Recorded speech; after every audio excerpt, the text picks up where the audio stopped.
Bonjour. Yeah. How you guys doing? Yeah, right. Are you in shape? I can get in better shape. Football is definitely a sport where you have to respect any and everything that's going on. And these guys out here are in tremendous shape, coming in a couple games behind. Still have to catch up to Montreal Alouette football. Have you seen a CFL game in your life? I have. When? I was actually on the treadmill and got a chance to see the Edmonton Eskimos play. It was an orange and black team. I wasn't familiar with the name. Yeah, but fast-paced, fun, competition everywhere, and some of the stuff that I'm looking forward to. As a QB, watching all those receivers running all around, is that something fun for a QB? Very much so. When you get guys, the nickname we called them was a big drink of water back home. And when you get guys 6'3" and above, but when you got 4 or 5 different guys that are like that, as a quarterback, it's pretty easy to me. Put it up in the air and let them make plays. Jim Pop mentioned that this was an ongoing negotiation. Was it 3 months, like you said? Oh, for the most part, yeah. We have been in talks for a while, and per what kind of great men these guys are, they gave me a chance to do some things back in the States. Didn't have to murky any water, so I can come up here in a respectable time and respect everybody's time, and I'm here now. What's your objectives for this season and maybe the next one? My objective is to come in and be the best teammate I can be, help out in any ways that I can, add to the Alouettes in any way I will, and next season, hopefully be prepared enough to, be one of the quarterbacks here. Have you spoken to Anthony Calvillo yet? All the time. He's the best, you know what I mean? He's like the savior around here. What he says is kind of gold, so anything and everything that he puts me through, I'll do it. What did Jim Pop say to you to convince you? That he was definitely excited about the chance of meeting me. I was excited about the chance of meeting him, and he understood that I had been away from football for a little while, gave me a chance to get my body back right. And when somebody comes respectably like that, you have to reciprocate, so this is why I'm here. What made you choose Montreal maybe over the other options maybe you had?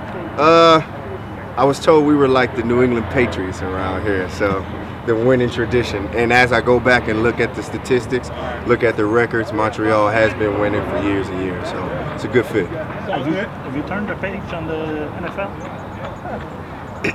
I haven't thought about that in a while, and the reason why I say that is because I was back in Columbus. I was back at Ohio State doing some things, helping the university. And the only reason that this really came to fruition is because Jim Pop, the rest of those guys, told me that they'd give me a chance to get my body back right. And didn't think about the NFL, not thinking about it now. The CFL is the most important thing to me. Do you think that kind of game suits your game? I hope so. It's a lot of different nuances, but to me, it's studying, it's humbling yourself, it's putting yourself into a situation where your teammates know that you're going to study day in and day out to become the best teammate. Are you ready to do that? As a former Heisman Trophy winner who was in the NFL, how much humbling have you had to do to come out here? Well, life is humbling. For me, the whole process of becoming a better man had to involve being humble. I was in too many situations where I thought I was more and better than what I was. Life has been a whole humbling experience for me.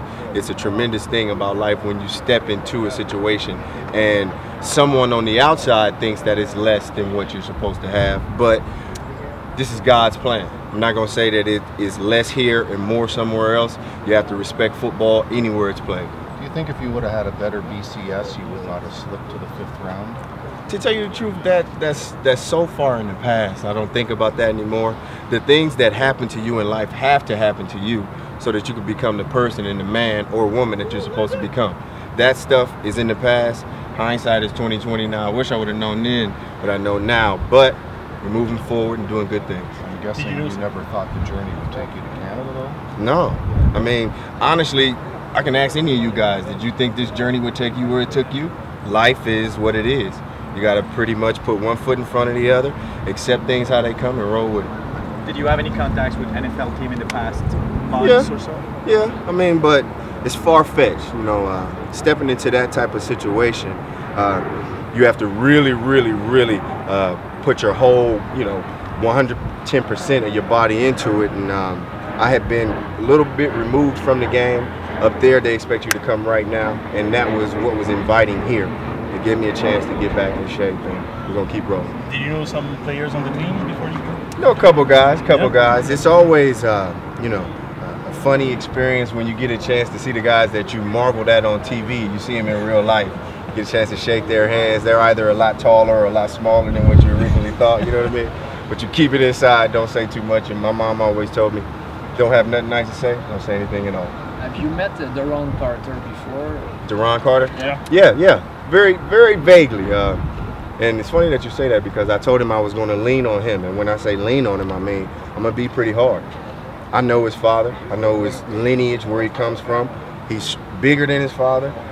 In a lot of cases, I would say probably a little bit more athletic, but we all know who Chris Carter was. And Duron's got a lot of catches to make, you know what I mean, to catch up to him. So we'll do good, though. We'll do good. The first time that Jim Pop called you, were you open of coming to the CFL, or you had to convince you? We kind of convinced each other, you know what I mean, because the situation, I was a lot more removed than he thought I was.